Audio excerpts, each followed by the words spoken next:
How to corrupt Baltimore police task force tainted thousands of cases. Is another 8-minute video. This is education. We're really getting a little education on y'all boys. You know what I'm saying? But I'm not gonna lie, chat.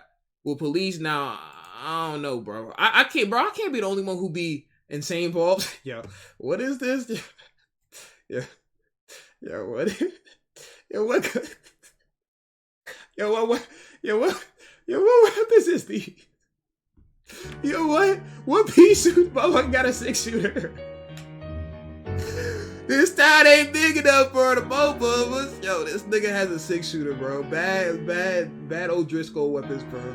Yo, what weapons is those?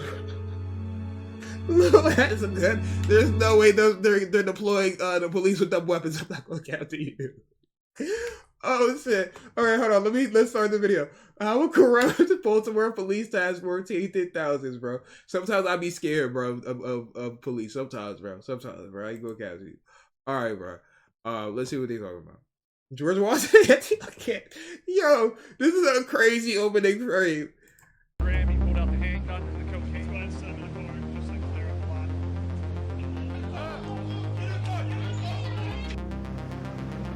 Two Baltimore police officers are on trial this week in federal court for some of the worst misconduct imaginable.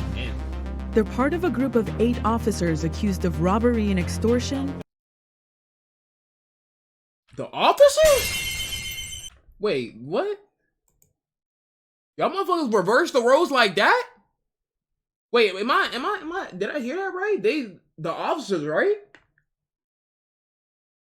They switch roles? For some of the worst misconduct imaginable.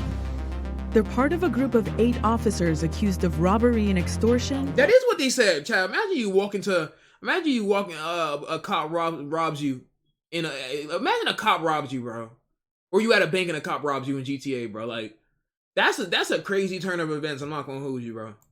Faking evidence and planting drugs, among other crimes. I heard about the planting drugs. The officers were part of an elite group called the Gun Trace Task Force, set up by the mayor in 2007 to help fight rising crime and murder rates.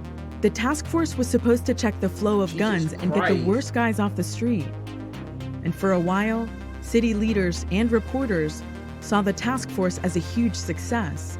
But it was also completely corrupt, acting as what worst guys off. This is crazy. These motherfuckers got a GTA loadout right here. Some of these guns is crazy. Some of these guns in GTA are actually crazy. This joint right here definitely is rusted, crusted, and unlusted. I ain't gonna hold you. This is a 1960 exclusive. Some of these joints don't look real. I'm not gonna hold you. The street task force as a huge success, but it was also completely corrupt, acting as what prosecutors have called a gang-style crime ring. That RPG? There was no RPG right there. Nigga, a big ass gun! Holy shit! God, that's really the Wild West. Is that an AR? God damn, nigga, ain't no rocket launcher. I was about to say, nigga, if somebody had a rocket launcher, that's actually ridiculous. All right, hold on, let the video play. And for a while, city leaders and reporters saw the task force as a huge success, but it was also completely corrupt, acting as what prosecutors have called a gang-style crime ring. 6 of the officers have already. Momodu Gondo, Jamel Ram, Evito Hendricks, Maurice. Yo, I can't take no nigga named Maurice serious. Maurice Ward. Maurice.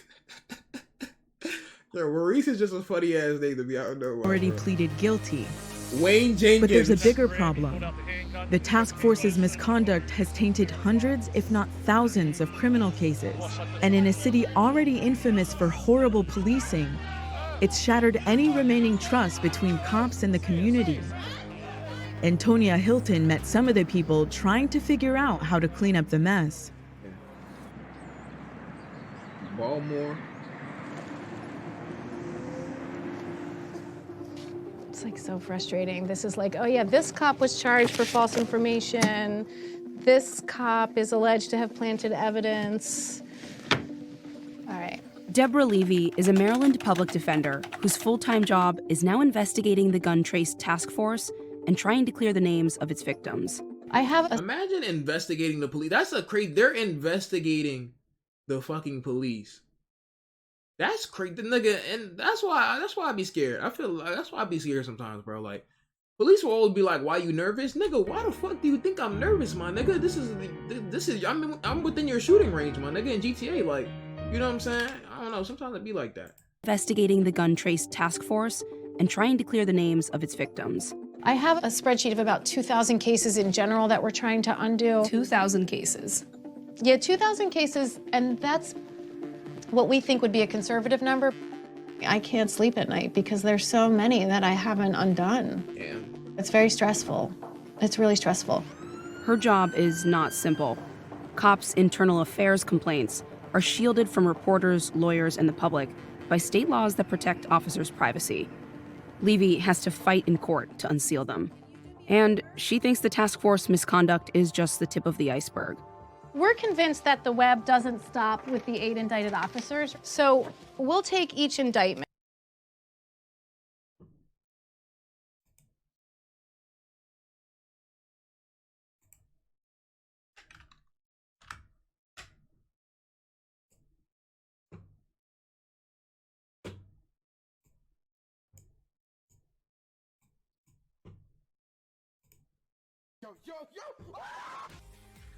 I ain't gonna say nothing. Star, thank you for the prime. Thank you for the prime.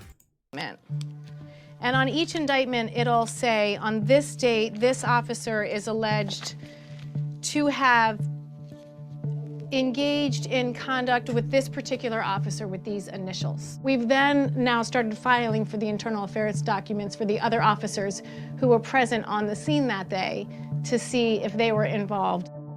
In your opinion, do you think the gun trace task force ultimately made Baltimore more or less safe? Less safe. I think that absolutely 100%. The city is pretty much fallen apart, right? The relationships between the police and the citizens of Baltimore. And that, at the end of the day, everything is based on trust. Type shit. God damn, nigga. Yo. These is how, well, I think these houses are made out of stone, but this shit looks straight out like a fucking, like, a photo, nigga, like a photo out the fucking 1960s, my nigga. Like, this is crazy structures. I'm not gonna cap to you. Oh boy, man. Golly. This guy ran into was incarcerated with. Man, glad to see you on. I know you didn't even say I was on, man. That's why I pulled over just to holler at you. You know how I say what I say. The police did some extra shit, some shit they weren't supposed to do. Baltimore motherfuckers, bro. I was fucking with the Baltimore motherfuckers, bro. Like, I don't know if y'all seen the one Baltimore motherfucker who be cutting their hair, bro. He be like, he went to go get his Apple snooze and tab jiggling fickling. That nigga be hilarious who be cutting their hair and just be saying some crazy foreign languages that has never been undiscovered by any human. That shit be hilarious. Umar, thank you for the prime sub. Appreciate you. Yeah.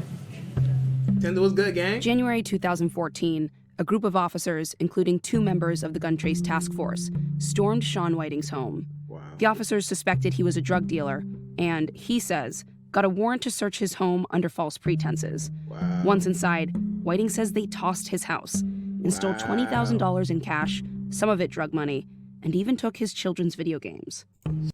What the fuck? You took it to why? Okay. Keep it a bean. What was the purpose of that? Tenzo, I'm good. How about you, gang? How you feeling? Bro, what the fuck was the purpose in taking the fucking video games, nigga? You taking Sonic Adventures 2? Fucking Super Mario Bros? Fucking Portal 2? What games was really like that you really need to take? Motherfucker, that just sounds crazy. That was just unnecessary. Certain You ready to things come to resell? the light, you know what I mean? When you lie about certain things. Whiting filed a police misconduct complaint with Internal Affairs, but no one bought the story until That's what's up, Tenzo. 2017. I'm glad to see you good, and the bro. cases piling too, up in bro. federal indictments sounded very familiar. Do you think people listened to your voice, listened to what you were trying to tell them was going on? Nah, they wouldn't listen to me at all. Whiting's lawyer, Ivan Bates, helped him get his conviction overturned last year. Bates has reopened 19 cases involving the task force. In 17 of those cases, he's been able to get the charges dropped. Michelle? I'm not. I ain't forget what you did, Michelle. School lunch would never be the same, Michelle. I ain't forget, Michelle. I ain't forget, Michelle. Forget about the school lunch. I ain't. Whiting's lawyer, Ivan Bates, helped him get his conviction overturned last year. Bates has reopened 19 cases involving the task force. In 17 of those cases, he's been able to get the charges dropped. I'm not that good. 17, he's been able to get in the charges dropped. This nigga is Saul Goodman. I ain't gonna hold you. He really likes that. No one's that good. Unfortunately, the task force was just that bad. And when you sit What down... did you think when you read the indictments? I knew it was coming. I mean, I've been living it. I've been seeing it. You know, there were individuals in the indictment that I knew their cases simply when I just read the indictment. In this moment where we're post-Freddie Gray, consent decree, all these efforts to rehabilitate, and then this happens, what does this sort of represent for the city?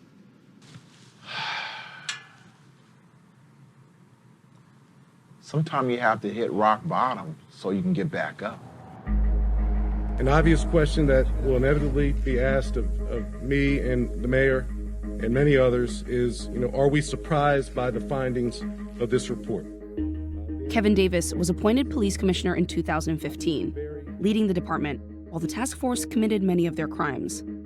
There are neighborhoods that say you didn't listen, and you know what, we doubt that it's even, that brazen misconduct is confined to those 8 guys. I can't argue someone out of their experiences or their emotions. And the trust thing, This is just me, or like, this is so random, but the camera quality is good as fuck on this video. I never say this, but the camera quality is actually fucking amazing on this video. I'm not gonna hold you. I don't have an easy answer for that. I know that it's our Goodwill bank account was significantly drawn upon by this incident. Should you have found out earlier? I have 3 full-time internal affair detectives that are assigned to the FBI Baltimore Field Office Anti-Corruption Unit. The question, rather, for law enforcement is when bad things happen, and this is certainly a bad thing, what are you willing to learn from it, and what are you willing to acknowledge and do better to improve to decrease the likelihood that it'll ever happen again? Type shit. Just a few days after our interview, Davis was fired by Mayor Catherine Pugh. Damn! We need violence. That nigga said all that shit just to get fired. Oh shit, that's crazy. Oh shit. That nigga said just a few days after this interview, this nigga got fired. Damn. Reduction. We need the numbers to go down faster than they are. Do you think there's going to have to be some kind of public apology, public reckoning? I don't think we'll get that. I am not so interested in the public apology as much as I'm interested in getting to the bottom of it. Because until you do that, right, until we can be assured... Your apology doesn't mean very much. No, because I just still think there's still misconduct going on. I mean, there just has to be. In the meantime, she's stuck undoing the damage one person at a time. So you know how you called me about your conviction? Right. They're willing to undo not just your conviction, but your 2 co-defendants' convictions. Yo. Wow, that's absolutely great. You deserve a raise. Yo, who the fuck is talking? Yo, that's so fire, nigga. Like, I ain't gonna lie, they really likes that. That's how you know the police force really did some shit. If they have heart, because usually police kind of just be getting over sometimes and be like, you know what I'm saying? And they did some shit, they can like bypass the shit, or they might get like paid leave or something. But the lawyer really likes that. That's how you know the lawyer, or she a public defender, has like real shit on them. I ain't going to cap. At this point, you can be very, very hopeful that everything's going to be expunged and it'll vanish off your record altogether. Thank you very much. I really do appreciate it. You're welcome. Phone guy talking? Bye. Yeah. Yay. For Sean Whiting, who was released in November 2017, it's 3.5 years behind bars, 3.5 years without his 6 kids. Have you had a hard time getting back on your feet since November? Hell yeah. You come from having a vehicle, you having a house, you having money, they take your money. It ain't like nobody giving me no free money. It's hard. Damn, that sucks. He lives with his aunt now, having lost his house while incarcerated. Damn. Apologies and reform won't get any of that back. Yo, give my dog some bread. Like, Come on, my nigga. This nigga just got out. He don't got shit left, my nigga. That's tough. And we put him in the bag, they go down high and die. Freddie Gray is past tense now. Yeah. Ain't nobody thinking about that. It's nobody thinking about it now. What's done is done. It's done. Does it make you angry? It don't make it, not no more. Nah, not no more. Because it's not going to change. It's not going to change. Is it going to change, Chad? One thing it's going to do is slow down. And before you know it, it's back at it again. Yeah, it's sad as fuck. Yeah. That was a good video, chat. Yeah, I don't think it's gonna change, chat. I ain't think it's gonna change. Let's see that. All that should be interesting to just hear about. I ain't gonna cap to you. I ain't gonna cap to you. All that shit just be very, very interesting to fucking hear about.